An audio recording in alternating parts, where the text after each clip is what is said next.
คำอธิบายโคมไฟเป็นอุปกรณ์ไฮเทคที่พัฒนาโดยแบ็กรูม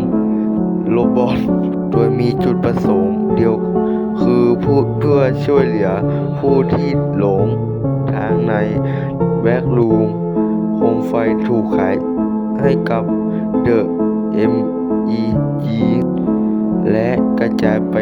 ทั่วชั้นล่างของแบ็กรูมโคมไฟมีคุณสมบัติเด่นหลายประการ และโดยทั่วไปถือว่ามีประโยชน์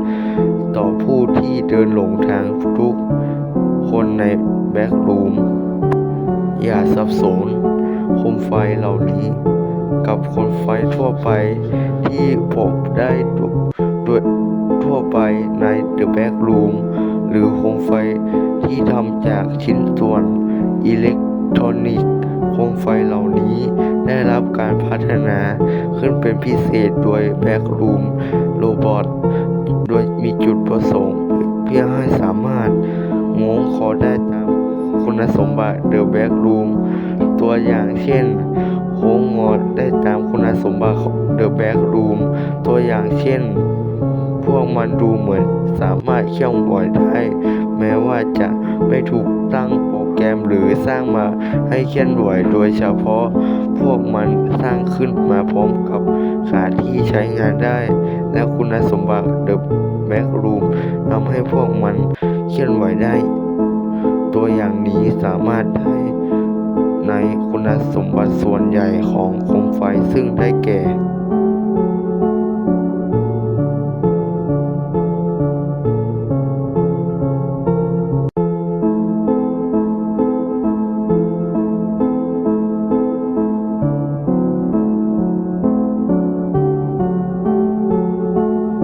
สามารถเคลื่อนไหวได้อย่างเต็มที่